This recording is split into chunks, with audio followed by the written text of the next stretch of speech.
이제 상장을 앞두고 빅히트 엔터테인먼트 시장이 뜨겁게 얘기를 하고 있죠. 일단 몇 가지 얘기만 드리고 싶습니다. 얼마에 상장하느냐가 중요하다는 거죠.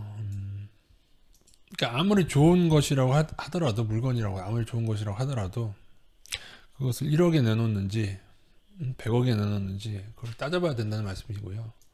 BTS의 가치가 있기 때문에 무조건 좋다고 하는 게 아니라 BTS 가치보다 물론 가치가 있죠. 그보다 얼마나 더 비싸게 상장하느냐, 그게 중요하고, 거품 상장하는 경우가 있습니다, 여러분. 좋은 기업도 거품 상장하는 경우인데, 삼성생명을 잠깐 보여드리면, 예전에 아고라 때 아마 제가 경고를 했었던 종목이기 때문에 이 상장 후에 지금은 주가 레벨이 이른데요. 그 당시 거품 상장을 성공하게 하기 위해서 삼성 쪽에서 뉴스를 정말 많이 냈습니다. 그래서 너무 눈에 뻔히 보이는, 너무 삼성생명을 좋게만 얘기하는, 돈 주고 쓰게 하는 뉴스들이 보여서 제가 좀 경고드렸던 기억이 있습니다. 물론 이제 작전주, 나쁜 기업도 거품 상장을 하죠. 이거는 뭐 보여드리지 않겠습니다. 이건, 티슈진이죠. 호롱 티슈진. 대표적인 거품 상장 기업, SK바이오팜 마찬가지라고 경고드렸습니다. 그래서 좀 희망적인 것은, 근데 보통은 상장 후에 오릅니다. 삼성생명처럼 이렇게 떨어지는 경우도 조금, 막바로 떨어지는 경우가 사실 흔하진 않아요. 원래는 조금은 떨어지더라도 좀 오르다가 떨어지는 패턴. SK바이오팜처럼. 그래서 보통 지금 빅히트처럼 이렇게 그 관심이 집중되고 그럴 때는 보통 공모하면서 상장하면서 보통 초창기 때는 100%, 한 50에서 100% 수익이 쉽게 나는 경우가 꽤 많이 있습니다. 공모 들어가신 분에게는 좋은 얘기가 될 수 있는데, 그러나 뭐 삼성생명 예를 보다시피 다 그런 거 아니다. 그러나 이제 근데 제가 알기로는 이 가격 자체도, 첫날 설정하는 가격 자체도 높게 시작하기 때문에 보통은 공모가보다는 이득을 되는 경우가 많습니다. 이렇게 떨어지더라도요. 그리고 여러분, BTS 사랑하시는 많은 분들에게 드리고 싶은 말씀은, 음악과 사업은 별개입니다. 방시혁이라는 분이 음악에 있어서는 뛰어날지 모르지만 사업은 어떻게 할지 그건 사실 모르는 거예요. 그리고 망하는 엔터주들이 있었어요. 여러분, 예당 아시죠? 예당 상장 폐지됐고, 또 엔터업계는 또 중간에 또 작전을 하는 경우도 있었습니다. 그러니까 이 엔터업계 주변에 그나마 요즘엔 좀 나은지 모르는데, 과거에는 깡패도 많이 끼고 어떤 불량한 세력들이 많이 있었어요. 그리고 연예인들은 보통 순진하잖아요. 그래서 그들의 뭐 소속사나 그런 사장들 하는데 작전에 이용당하기도 하고 많이 그랬었습니다. 그래서 연예인을 보고 투자한다. 이매진 아시아라고 지금은 거래 정지된 기업인데요. 예전에 스타M하고 합병했었죠. 이게 스타M 장동건 이름 걸고 작전했을 당시에, 이 당시가 거의 20배가량 작전하고 떨어졌습니다. 사실 B가 먹튀로 좀 욕을 많이 먹었는데, 사실 장동건 작전주는 더 심했어요. 보시면 이 기업도 상장을 했을 때 처음에 오르다가, 그죠?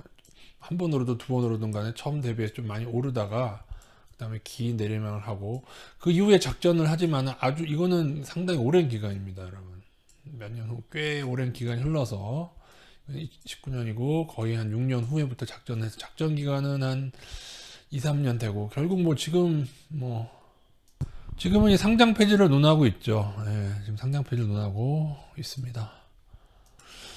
YG 엔터도 보시면은 상장하고 나서, 근데 이거를 여러분 또 착각하지 마실게, 상장 후에 이렇게 꼭 많이 오른다고 생각하시면 안 돼요. 이거는 이제 얼마나 비싸게 상장하느냐, 싸게 상장하느냐에 따라 다르기 때문에 그냥 제가 상장 후의 모습을 엔터주로 보여드리는 것 뿐이지, 또 이만큼 또 2만원에서 꼭 2만원대에서 뭐 7만원대까지 꼭 한 1, 2년 기간 동안 이렇게 오른다고 생각하시면 안 됩니다.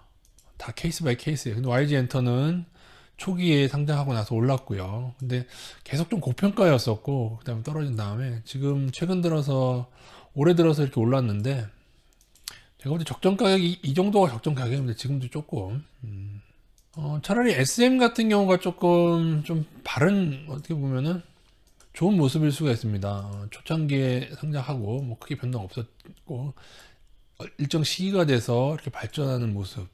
그리고 재무제표를 제가 방금 살펴봐도, 물론 지금 이제 뭐 저평가라고 볼 수 없지만 그래도 YG 엔터보다는 좀 저평가예요. 그래서 보통은 이런 뉴스들이 많이 나옵니다. 상장할 때 조금 비싸게 상장하면은 고평가 논란 뉴스가들 나오고요. 뭐 이거를 적정가를 현재 상장 방식은 비교한 걸 이렇게 비교를 했어요. 여기서 SM을 뺐다는 거. SM이 방금 뭐라 그랬어요? 거품이 덜하다고 했죠. SM처럼 PER을 계산했을 때는 사실은 적정 주가는 이 정도인데 살짝 요거 SM을 빼고 뭐 이런 거 네이버 카카오를 왜 넣습니까, 여러분? 네이버 카카오를 왜 넣어요, 도대체? YG 플러스는 최근에 올랐어요. 빅히트 때문에 오른 거예요, 어떻게 보면. YG 엔터랑. 기대감 때문에 오른 게 많을 텐데. 그래서 뭐 조금은 고평가 상장이 되지 않았나. 그리고 여기서 아마도 어쩌면은 이렇게 해서도 좀 더 오를 수도 있다. 그 얘기는 뭐냐면 또 너무 많이 오르났을 때 너무 그때를 좀 조심하라. 그렇게 말씀드리고. 글쎄요, 뭐 적정이 이 정도인데. 근데 이렇게 비교하면 YG가 저평가가 아닌데 이렇게 비교하면 이게 적정일까요? YG도 그냥 보지 않겠습니다. 그냥 약간은 원래 조금 고평가 상장됐다 정도로 알고 계시면 되겠습니다. 결론을 말씀드리겠습니다. 상장 오를 가능성이 크지만 그리고 BTS는 사랑하되 투자는 좀 신중하자. 그리고 여러분 무조건 오르는 것을 열광하는 분들은 잘 보십시오. 이런 게 바로 작전주 타투입니다. 작전주가 무서운 이유는요. 어떤 이유든지 그것이 오르고 나서 작전 세력이 처분을 하고 나가버리고 나면은 고가에 처분하고 나가버리고 나면은 개미들끼리 치받다가 이렇게 떨어지게 되는데 무서운 거는 나중에 이렇게 하다가 상장 폐지되는 경우가 매우 많기 때문에 그렇습니다. 지금 빅히트 얘기를 드리는 게 아니에요. 빅히트가 지금 그럴 이유는 없죠. 잘 버는데.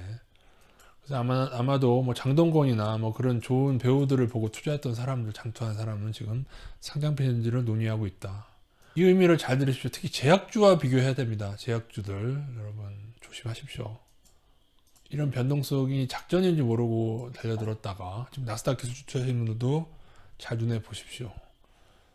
메지온, 알테오제 이런 종목도 나중에 상장 폐지 가능성 매우 큽니다. 알테오제는 아니구나. 흑자형은 상관없는데 메지온, 신라제 이런 애들, 헬릭스미스, HLB 이런 애들 나중에 이렇게 상장 폐지될 가능성 큽니다. 빅히트가 이렇게 상장 폐지된다는 의견은 절대로 아닙니다. 빅히트에 대해서 좀 예상해보자면 아마도 초창기에는 좀 오르다가 아마도 이후에 꺾이면서 좀 하락하는 기간을 가지지 않을까 저는 그렇게 생각합니다. 맨 처음에 공모해서 상장한 시초가보다는 나중에 한 번은 좀 떨어지는 기간이 오지 않을까 그렇게 보고 있습니다. 왜냐하면 너무 사람들이 많이 몰려서 상장을 하게 되면요 조금 고평가가 되는 경우가 있습니다. 이후에 적정가를 찾은 뒤에는 BTS의 향후 실적에 따라서 더 잘 될 수도 있고 아닐 수도 있다고 생각합니다. 예, 이상입니다.